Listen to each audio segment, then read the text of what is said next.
Welcome back to another tier list, and we are in fact diving into something rather different today. We are diving into the world of CTR tier lists. I had a look on the tier list maker website and I looked up CTR, and it turns out there's actually quite a few different lists we can do on here. I thought we would start with this one. This is quite an interesting one. This is a tier list on legendary skins. So, no, not all characters. Most characters have legendary skins. Pray for my boy Nash. My shark with a freaking leg. Most of the characters have legendary skins. I've made a little tier list here. We're gonna have a little talk about it. And remember, this is all my opinions, so don't get your fanny in a twist. We'll start off looking at the God tier. Crash Testummy Engine and Biker Crash are probably my favorite skins in this game. Can't actually pick a best one between them. Sort of ended up putting Crash Testummy Engine first because I actually play him. Don't really play Crash that much anymore. They are both very nice skins. Of course, we got them in this Grand Prix. Makes me excited to see what we're going to get on the next one. Cowboy Austin. I mean, there should be no disagreements there, really. My absolute guy. He's getting his own track in a couple of days. I'm gassed for that. Gentleman Ripperoo honestly doesn't get enough love, but then it's because Ripperoo, just as a character, isn't played that much because he kind of sucks. But still one of the coolest skins in the game. Gotta love it. Shower Cap Oxide is on there purely for the celebration. See, I don't really fuck with Ballerina Engine. I play Crash Test instead. But I think we can all agree that this outfit is top tier. Looking at the high tier, honestly, it's all pretty self-explanatory. I was kind of tempted to put Beach Cocoa and Gangster Pinstripe up in top tier. Then I looked at the ones I got in top tier and I thought, you know what, they're just not on the same level. I don't play Komodo Joe, but Komodo Khan's got a pretty good celebration. Literally drops a mace on his own head. General Tiny in there as well, or as he's been appropriately named, Communist Tiny. Not really that big on Tiny.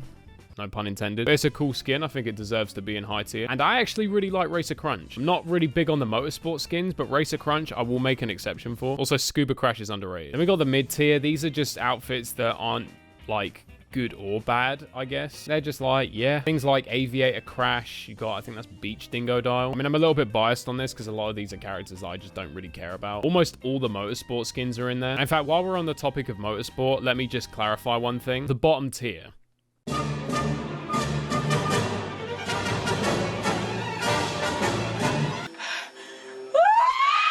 First of all, can I just say, I really like Digital Entropy. Sorry, enormous. It's not so much that it's a bottom tier, it's more, it's exactly what the tier says it is. Oh, you're odd. We all know why Motorsport Amy's down there. And here's the thing about Digital Entropy. It is one of the coolest skins in the game. It should be in top tier, but I feel like it's been given a bad reputation by the people who use it. I'll just clear one thing up before I get into this point. I rage quit in this game a lot. I have absolutely nothing against people who rage quit. If you get clocked off the map, orbed, and then followed up with 3 missiles and a bomb, I would probably be more surprised if you didn't leave. Fucking, I know I would. But I find I play against a lot of digital entropies. They actually don't get hit with jack shit, but they will rage quit as soon as they realize they're not going to beat you. Like, second isn't even good enough. It's like, it's either first or they're fucking gone. And that is just sort of ever so slightly egomaniacal. It ain't that fucking deep if you don't win. And that's coming from me. I'm a bad loser. You back out of a race because you got Mario Karted? Man, I'm gonna come give you a hug. You back out of a race because you got outplayed and coming second would genuinely sting your ego that much? Oh, you're odd. Went off on a little bit of a tangent there. I'm not a big fan of the Motorsport skins, but they're not that bad. They're just decent. I know some people probably wanted Ninja, Cortex, and Penta a bit higher. Honestly, they don't really stand out to me that much. I guess Dingo Doll has got a few cool skins. In fact, you know what? We'll stick Painted Dingo Doll in high tier. I don't really care much for the rest of them. Also, some people are probably a bit surprised at Tiny Biker being down here. For me, Tiny Biker just looks a bit too much like he's auditioning for the village people, wearing what can only be described as a cereal bowl on his head. Honestly, if you took away the goggles and the shredded wheat bowl, I'd probably like it a lot more. I mean, it is what it is. And I got Electron Cocoa here as well. This is as high as an Electron or Star character is going to get, because as we go down to the low tier, you can see that the majority of it is actually stuff that you get on the Oxide edition, which I have to say, I have the Oxide edition, and the stuff you get on there is a letdown. I think, honestly, the coolest thing you get on that deal is a decal for the hovercraft. And even then, it's not like the be-all and end-all. Electron Crash would be high tier if he didn't have the helmet. Star Cocoa just looks like a shittier version of Electron Cocoa. Star Crash doesn't look good at all. He looks like he's got a dick on his head. And what the fuck is Robot Crunch?